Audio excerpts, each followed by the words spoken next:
Ya, selamat datang teman-teman sekalian. Kita di zona kosong Indonesia. Zona kosong Indonesia ini karena tempatnya kebetulan di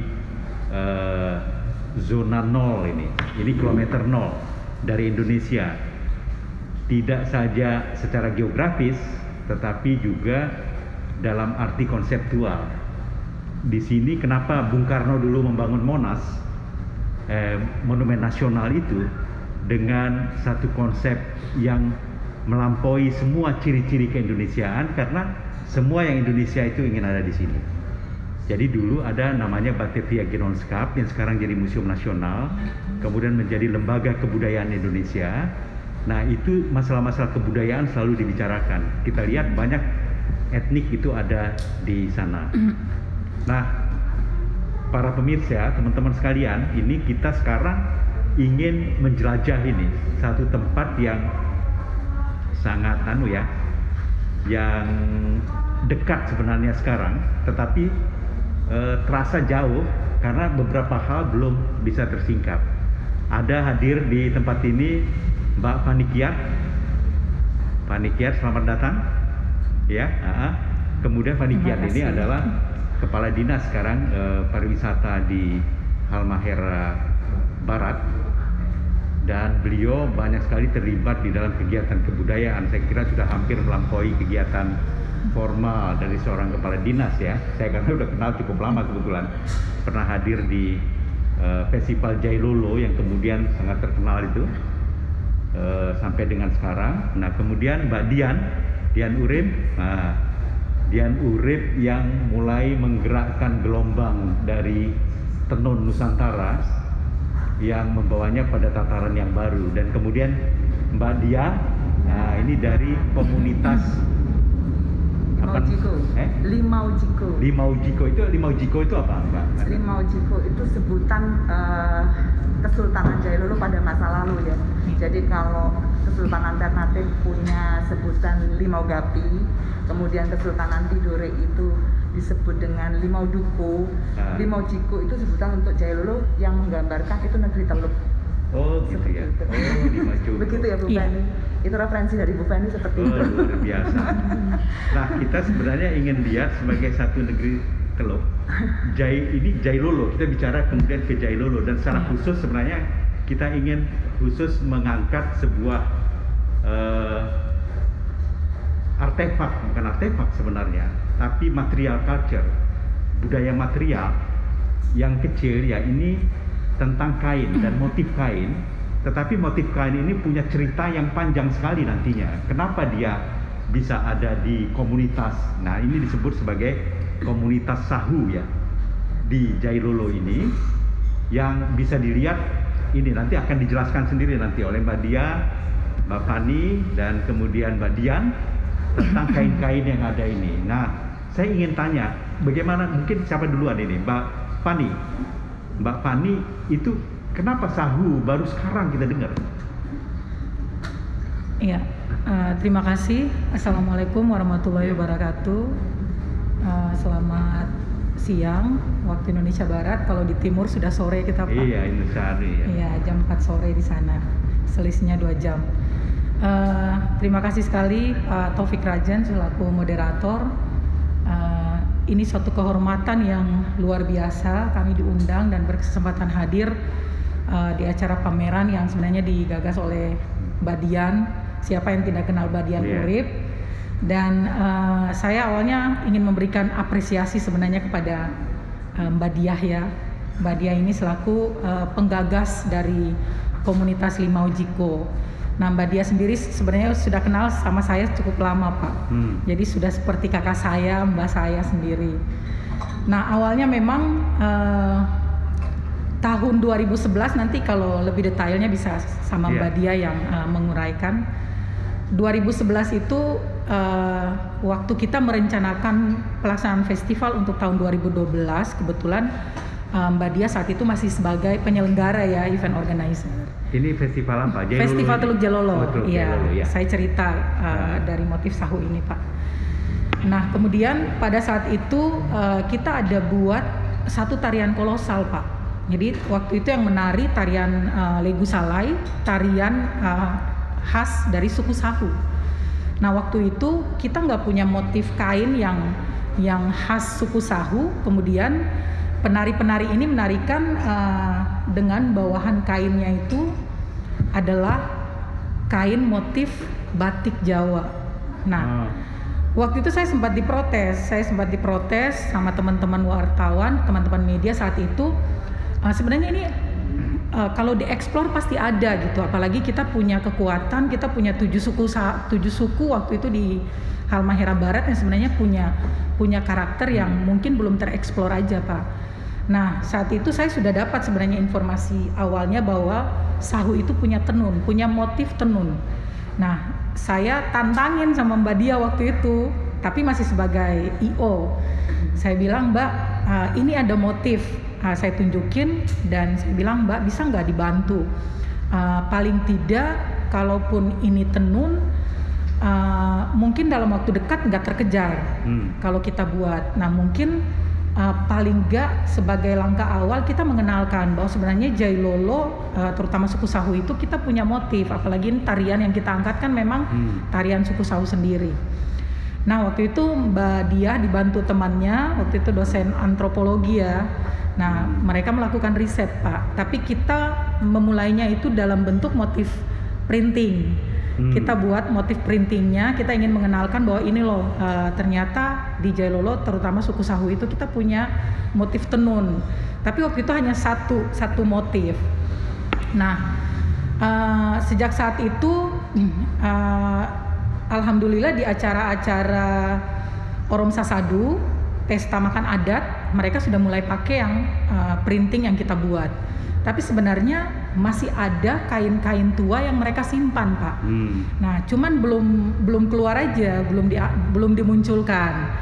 Nah itu dianggap sebagai benda keramat atau apa? Kenapa nggak dimunculkan ya? Enggak? Iya, jadi itu karena sehari-hari, karena sebenarnya tradisi menenunnya itu kan sempat terhenti ya, sudah tidak dilanjutkan lagi sehingga mereka menganggap ini pusaka yang memang harus disimpan. Nah kadang-kadang sampai mereka nggak sadar malah lapuk, malah rusak gitu.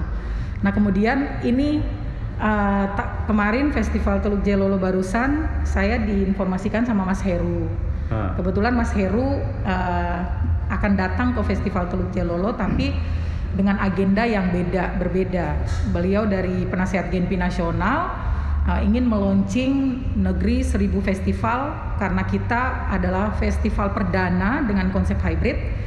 Nah akhirnya mereka memilih Halmahera Barat Jailolo sebagai tempat pelaksanaan launching tersebut. Kemudian Mas Heru menginformasikan bahwa ada teman-temannya Mas Heru yang kebetulan salah satunya adalah Mbak Dian Urip, penggiat tenun yang sudah punya nama di kancah nasional maupun internasional, dan sangat-sangat disayangkan kalau kehadiran Mbak Dian sendiri di Jailolo kemudian ini nggak berbuat sesuatu gitu, apalagi kalau memang Jailolo Halmahera Barat memang punya motif gitu. Nah saat itu sebenarnya saya hampir nggak ingat karena mungkin saking sibuk dengan konsep yang baru, kita ditantangin dengan festival dengan konsep perdana penerapan prokes yang begitu ketat dengan konsep hybrid. Nah akhirnya mungkin itu Pak, karena restunya dari Semesta yang kemudian mempertemukan dan mengingatkan saya ke Mbak Diah yang pernah melakukan riset di tahun 2011. Akhirnya karena restu itulah kita bertiga ketemu dan muncullah motif-motif tenun Sahu, dan ternyata banyak Pak, bukan cuma satu motif yang sempat kita buat printingnya waktu itu. Nah ini yang benar-benar ini saya anggap ini anugerah ya, yang secara nggak kebetulan kita bisa ketemu, dan sebenarnya nggak mungkin ini nggak satu kebetulan. Ini sudah diatur dari atasnya mungkin Pak, bahwa motif tenun Sahu ini memang juga ternyata menurut Mbak Dian begitu unik dan begitu berkarakter. Ternyata selama ini kita juga nggak pernah sadar akan hal itu Pak. Nah ini yang kemudian saya sangat mengapresiasi, dan ini kita buat konsepnya kolaborasi. Kita tetap akan melibatkan komunitas untuk sama-sama mengangkat ini Pak, sehingga ada ruang pemberdayaan untuk masyarakat juga. Jadi kita akan berkolaborasi dengan URIP Indonesia. Mudah-mudahan ke depan kalau kita pemerintah daerah kita akan konsen terhadap ini karena kita fokus pengembangan pariwisata di Halmahera Barat juga kebetulan adalah budaya yang utama. Nah, mudah-mudahan ke depan bisa kita dorong menjadi produk ekonomi kreatif yang betul-betul punya secara berkualitas punya nilai jual atau menjadi daya tarik sebagai produk unggulan di Halmahera Barat. Mungkin itu. Oh iya, Fani. Mbak Diah, kenapa Anda tertarik dengan sawu ini ya? Sebenarnya di samping-sampingnya banyak juga sebenarnya tenun yang mempengaruhi Halmahera Barat kan? Gimana ceritanya ini? Ceritanya ya Pak ya. Jadi awalnya tuh memang tadi seperti yang diceritakan Bu Feni ya, itu tantangannya ke sana. Tapi memang awalnya itu saya mengamati itu pada saat acara makan adat itu di Orong Sasadu itu kan orang Sahu kan punya acara makan adat besar ya Pak ya untuk perayaan setelah mereka panen. Nah di acara itu saya melihat itu beberapa ibu-ibu gitu kan yang sudah tua itu memakai tenun gitu kan. Yang saya sempat lihat itu dua motif ini Pak, yang kuning ini dan yang biru gitu kan. Nah setiap tahun itu FTJ itu kan dilakukan Orong Sasadu di desa yang berbeda-beda kan gitu ya Pak ya.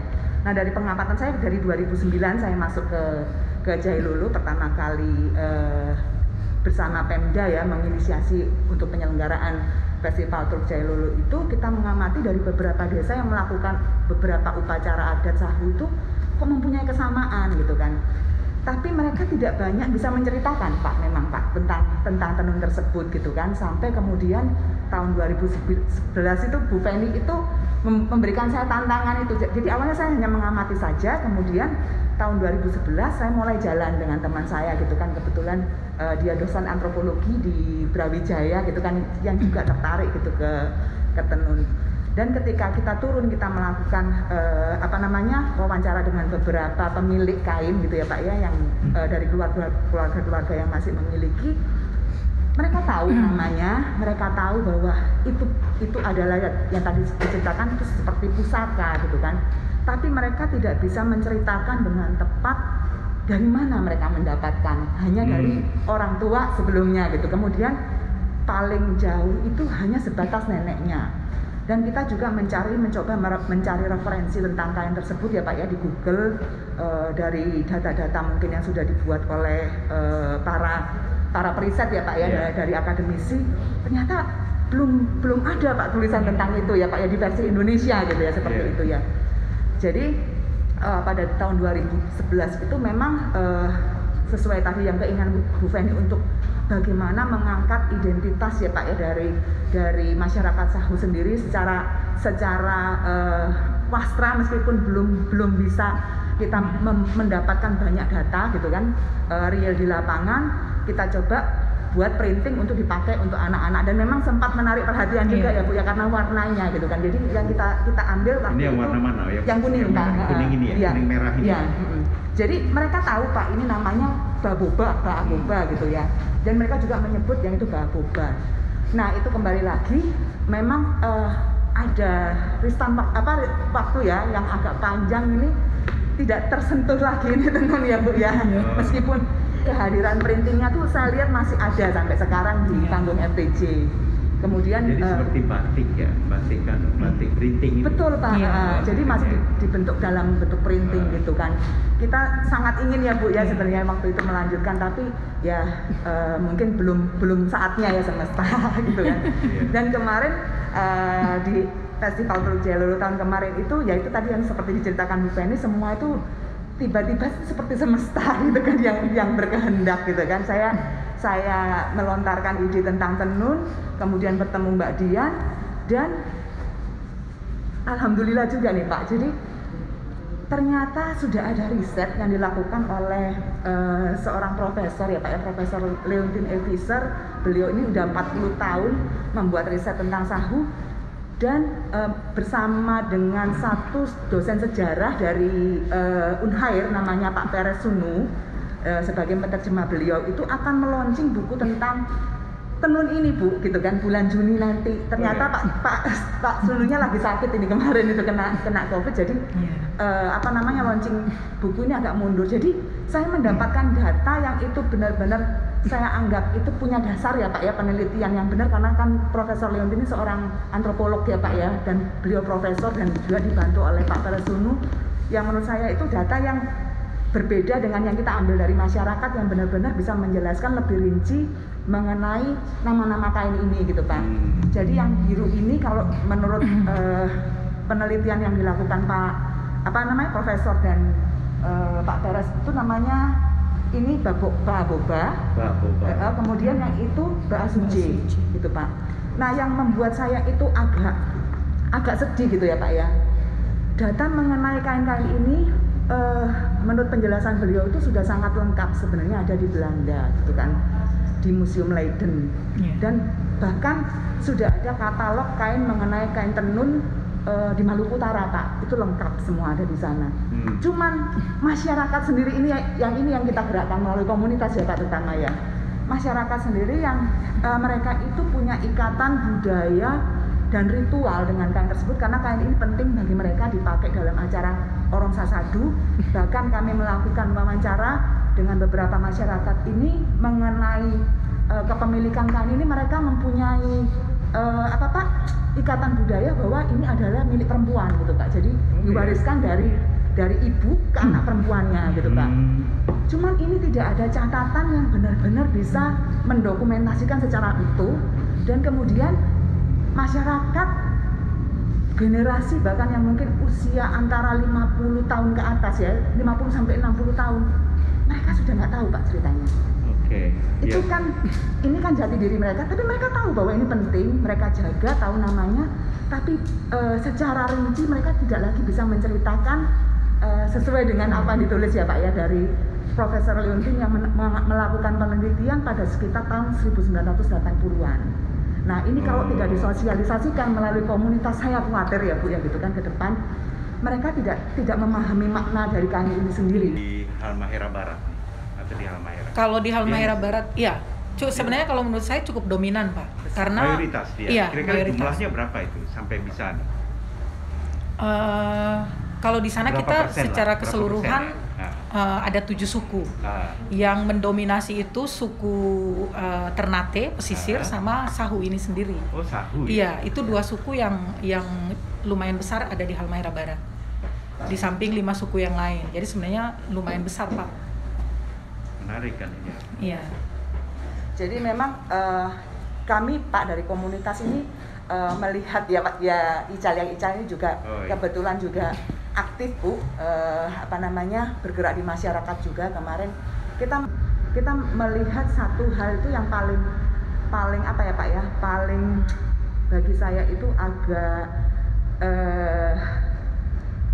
menyedihkan, itu masyarakat sendiri ini tidak semua tahu, terutama anak-anak muda, mereka sudah bahkan nggak tahu namanya apa gitu kan. Kalau yang usia 50-60 tahun mereka masih tahu namanya meskipun tidak tahu pemaknaannya. Nah di level ketua adat mereka masih bisa menceritakan Pak, bahkan sampai pemaknaannya. Tapi masih terpelihara artinya di Nah, memori adat karena jadi bagian upacara. Jadi tujuan komunitas itu sebenarnya adalah di situ Pak, dan alhamdulillah kami dipertemukan dengan Mbak Dian kan gitu kan. Yang ini kalau bicara masa depan ini kan anak muda ya Pak ya, sebenarnya yang paling penting nih anak muda suku Sahu ini kan gitu kan, yang akan meneruskan bagaimana keberadaan budaya maupun ritual mereka ya, yang sekarang itu sudah mulai banyak bergeser.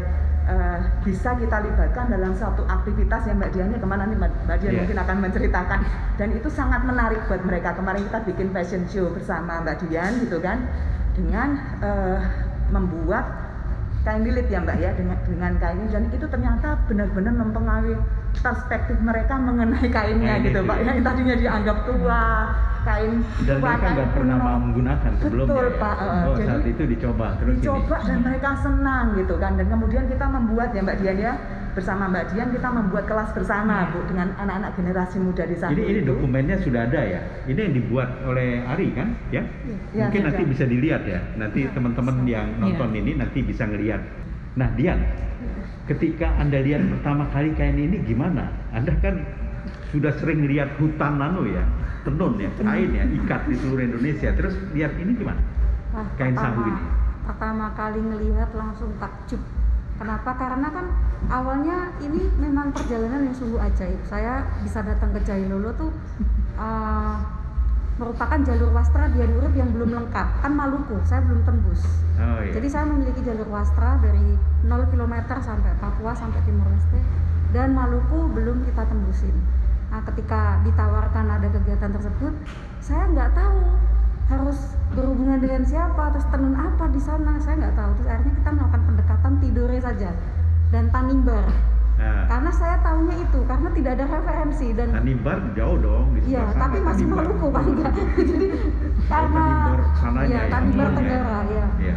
Jadi kemudian H-2 itu ada keajaiban ya, bahwa ditemukan, dapat informasi dari Ibu Penny, Mbak Diah, ini ada dari suku Sahu sudah punya tenun tapi warisan ya, jadi tidak ada tenun yang baru.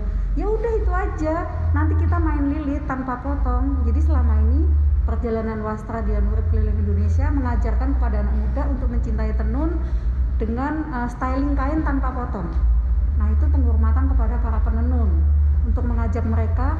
Selama ini anak-anak muda tuh bingung, mau pesta, mau acara, harus desain baju, terus harus cari kain. Loh kalian tuh punya kain, kenapa nggak digunakan? Nah mulai dari ND, mulai dari NTT, mulai Sumba, saya ngajar anak-anak pakai sarung ibumu, sarung bapakmu, atau apa yang ada selendang kita bikin tanpa memotong. Nah setelah sampai sana, ketika langsung diperkenalkan ya di Wurat-Wurat, Awor dan Cempaka, kaget. Kenapa Pak? Karena warna alam langsung. Ini adalah warna alam, kemudian benangnya benang kapas. Ini secara nilai artistik kalau di dunia pertenunan harganya mahal. Iya. Kan kaget saya, bukan yang ecek-ecek gitu loh. Bukan Iya. yang tenunan biasa. Tapi beda dengan tenunan Sumba Barat kan ada warna alam ini juga Beda. yang kudu beda ya? Beda.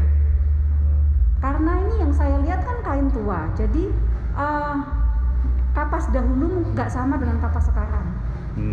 Nah begitu dikeluarkan semua saya langsung excited banget. Anda baru lihat di sana pada saat ketika Iya. didatangin, sebelumnya belum Nggak, tahu. sama sekali buta, sama sekali nggak tahu. Jadi ujuk-ujuk kita datang langsung, wah bagus banget ini kalau nggak diteruskan sayang banget.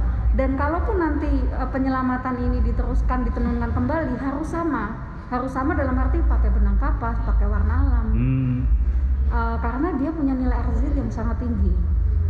Dan informasinya yang Mbak yang kita gali kemarin, sebenarnya yang tenun-tenun ini itu penenun buton di Sulawesi.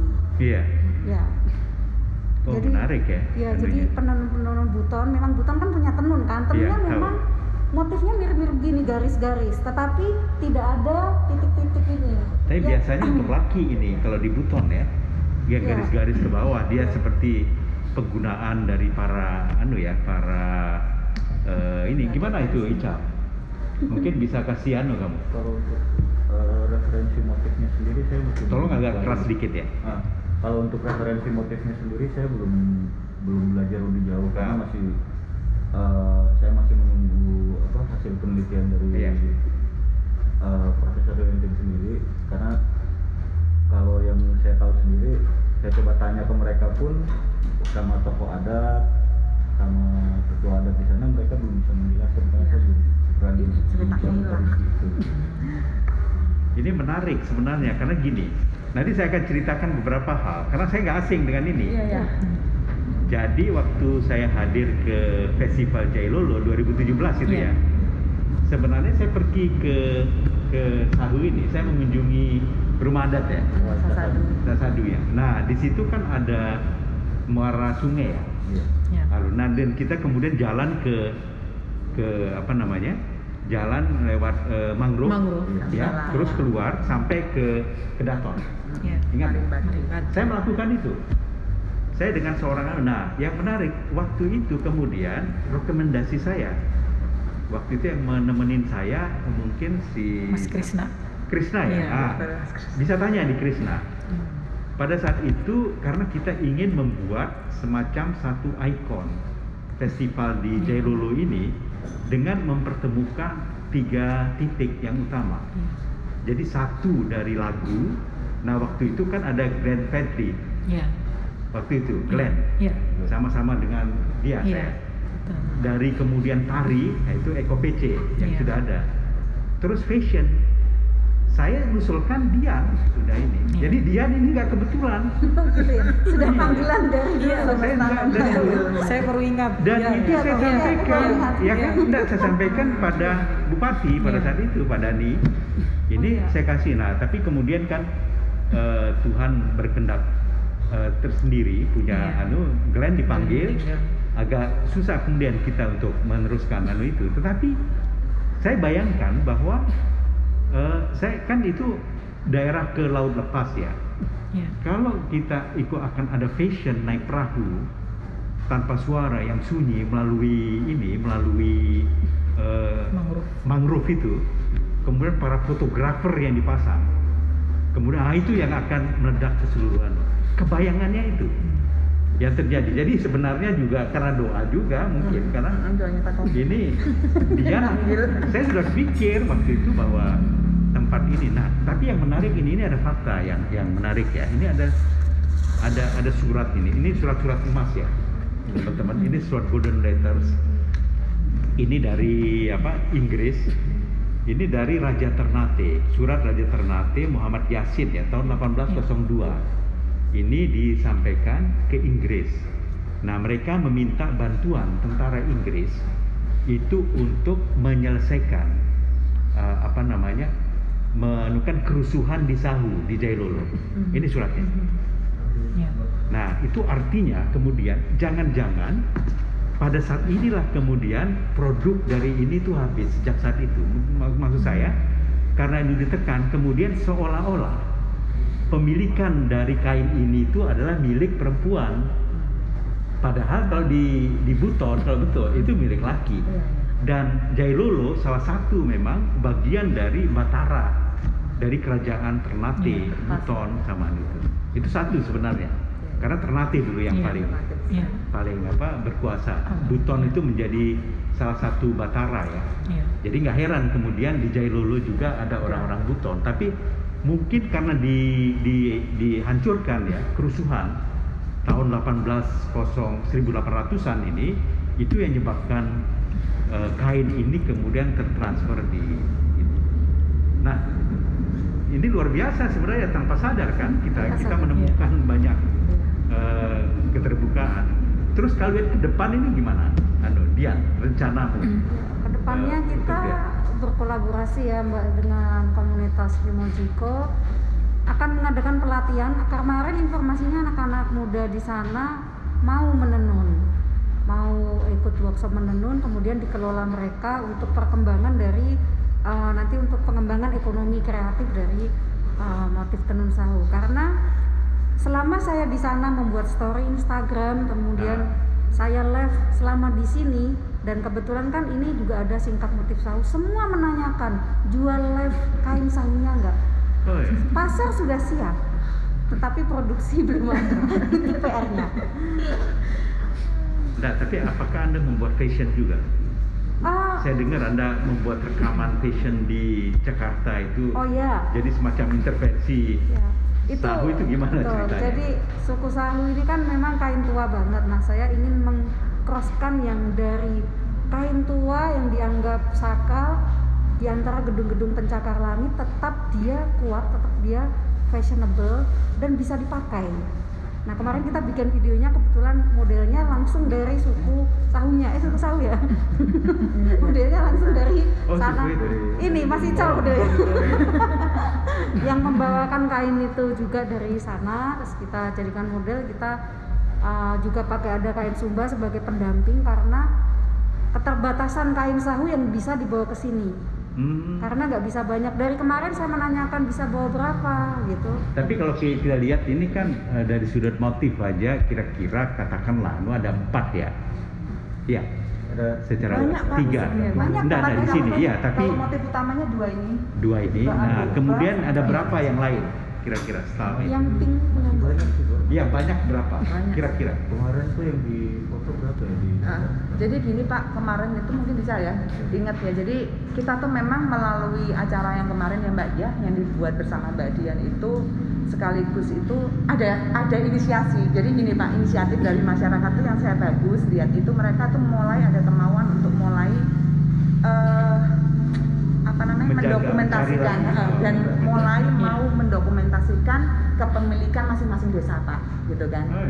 Jadi mereka sudah ada keinginan seperti itu. Memang rata-rata ada satu desa yang mereka masih banyak menyimpan, tapi ada satu desa yang bahkan sama sekali sudah nggak ada. Ini kain ini digunakan untuk upacara perkawinan nggak?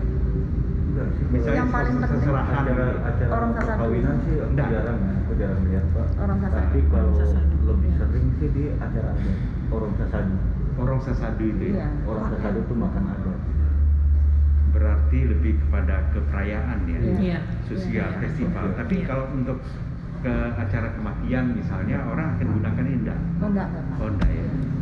Jadi memang ini betul-betul untuk sosial gathering, Iya. Iya. pertemuan dan sosial Iya. itu ya. Dan ada aturannya juga Pak. Jadi misalnya ada beberapa motif yang hanya dipakai oleh kepala adatnya Iya. gitu. Cuman kita memang nggak bisa bawa ke sini kemarin kan, Kalau- karena itu kan Dan kalau untuk ada yang khusus. kuning Nah, ini hanya dipakai untuk perempuan yang sudah menikah. Perempuan Oh, iya. yang belum menikah dan belum tua dan kecil. Dia pakai apa? Ada aturan sih. Ada Dan ini lagi masih dikumpulkan Pak. Jadi data-data kita menginisiasi supaya masyarakat Kalau dia yang punya. kain yang biru ini itu umum bisa dipakai sama perempuan yang belum menikah nggak apa-apa. Tapi kalau untuk yang kuning ini memang nggak iya. bisa sama sekali untuk anak-anak yang belum menikah. Ya karena memang ini warna orang tua juga sih, yang Iya. ini warna muda mungkin Jadi milenial. Jadi memang yang paling penting ini sih Pak, didokumentasikan kemudian dikumpulkan cerita-cerita itu karena masing-masing desa itu mereka punya banyak perspektif ya Bu yang bercerita tentang kain ini gitu kan, dari apa yang didengar karena kan budaya di sana masih bertutur ya Pak ya. Ini sangat menarik Bu kalau nanti kita kumpulkan, kita rangkai gitu kan, dan itu inisiatif dari masyarakat sendiri untuk Tapi Sahu mereka ini banyak mulai. keturunan atau banyak yang kawin-mawin dengan orang Buton nggak? Kalau secara sejarahnya sendiri seperti itu Pak. Itu dari Makanya Buton kenapa memang? tenunnya iya. Jadi Sahu ini dari Buton? Iya, Dari- karena sudah apa ya, Iya, sudah betul. iya. Betul. Nah, karena perantau Buton kuat sekali. Iya, betul. Di seluruh Indonesia Timur itu selalu ada biasanya, Iya, anunya kuat. Betul. Tapi menarik juga gagasannya Dian ini. Kalau saya dulu kan ingin membuat fashion itu di mangrove itu, tapi Iya. ternyata mangrove-nya dipindahin ke Tamrin nih. Iya, iya, iya. Pohon-pohonnya, hutan-hutan ini gitu. Dari titik nol Pak. Karena waktu itu Memang itu. kebayang itu waktu itu saya. Dan saya sudah bicara dengan bupati pada Iya. saat itu Oh iya. bahwa 3 orang ini itu Glenn Fedly, Eko, tarinya, Dian itu anunya. Iya. Fashionnya, Fashion. dan bahkan fashionnya saya sudah datang duluan. Iya. Saya kasih Betul, lihat nih. Betul. Wah, Baru ingat saya. Iya kan? Enggak, karena saya cari jalan sendiri waktu Iya, itu. iya. Karena Akhirnya menemukan jalannya sendiri. saya itu sampai Orang cari merdeka ini. sampai jembatan yang anu kan. Iya. Kan ada jembatan di jalan itu dekat Iya. Buton. Nah, itu mereka akan jalan di situ akhirnya. Iya. Tapi mereka melewati ini, itu menjadi satu fashion yang mungkin paling dramatis yang ada di Indonesia. Iya. Iya. Apalagi saya lihat kemampuan dokumen yang dibuat di desa adat itu bagus sekali tuh. Iya. Anu lain, Iya. naik perahu itu mungkin harus dipikirkan itu Iya. menjadi satu kegiatan sendiri nih.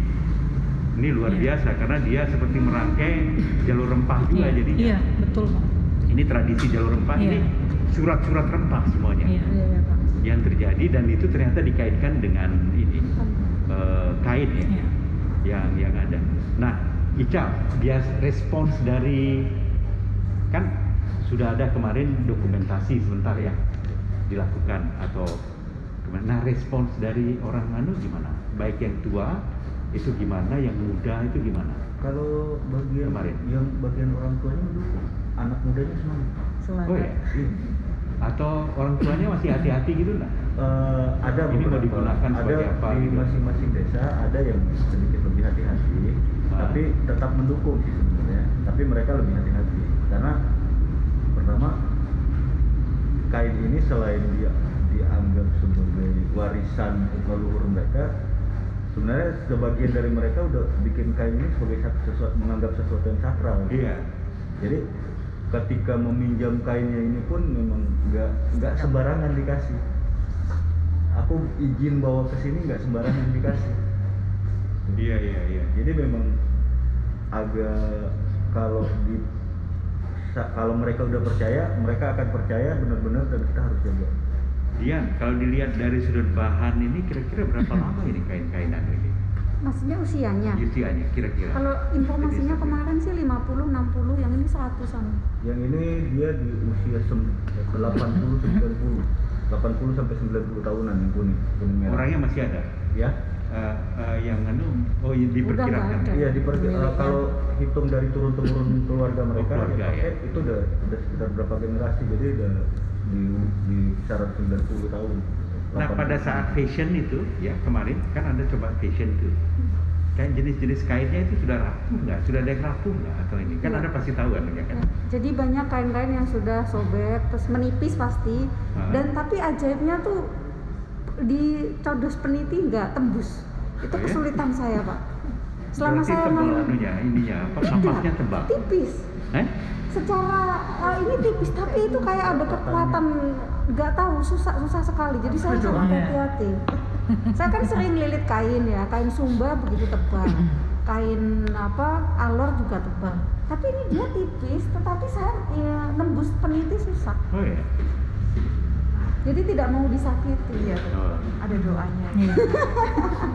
Jadi saya hanya main dengan karet, Oh gitu. raffia. Jadi harus dengan benar-benar pakai hati. Makanya ini ajaib ini harus diungkap. Sikap kebiasaan. Nah, Mbak Fani, ini rencananya secara gimana ini, Fani? Dari pihak Pemda ya melihat ini sebagai ekonomi kreatif ya. Iya. Jadi kemarin ketika awal saya melaporkan ini kepada Pak Bupati, beliau langsung respon, Pak. Jadi karena ini memang kemarin waktunya juga cukup singkat, jadi ini langkah awal sebagai penyelamatan dulu ya mungkin ya, preservasi dulu budaya. Nanti ke depan yang tadi sudah saya sampaikan bahwa ini betul-betul akan kita dorong menjadi produk ekonomi kreatif, Pak. Mudah-mudahan yang Mbak Dian jelaskan tadi bahwa ini unik dan berkarakter sehingga saya sangat optimis bahwa ini akan menjadi produk yang punya daya tarik tersendiri, menjadi produk unggulan untuk Halmahera Barat. Tinggal kita menjaga kualitasnya mungkin ya, Pak. Dan ajaib Bu, nggak bisa tembus peniti. Nah, ini yang memang kadang-kadang secara logika kita Nggak bisa. kita nggak percaya, tapi Mungkin mungkin karena- itulah Maluku Utara yang sering orang bilang bahwa negeri bertuan ya. Itu yang Mungkin karena itu ya, yang Iya. tarian Krai Jailolo nggak pakai kain ya. Iya, mereka cuma bertelanjang badan, Iya, pakai kan nggak celana pakai kain pendek merah berarti. ya. Jadi ini bentuk lain dari ini. Kalau yang sana laki-laki nggak pakai kain kan? Iya. Hari ya ini yang perempuan ini yang pakai perempuan kain. harus pakai kain menutup Itu ya. mungkin Iya. harus bisa dilihat sebagai Iya. jadi saling melengkapi. Mungkin ada filosofi yang seperti itu juga. Iya. Iya. Wah, menarik gitu jadi melihat kain ini sebagai cara untuk mengikat kembali ya dan melihat masa lampau ya. Iya, betul. Untuk ini. Gimana Mbak Dia juga? Iya Pak, pastinya kami sangat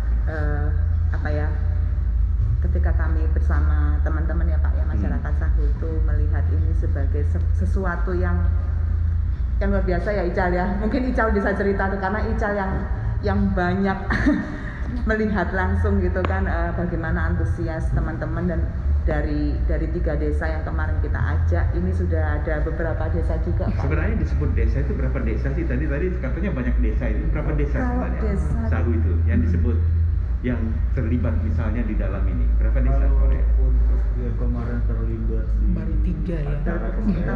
rencananya kan melibatkan 4 desa. Iya. Tapi Satu desa. karena salah satu desa itu tenunnya sudah nggak ada, Nah, akhirnya yang terlibat hanya jadi 3 desa.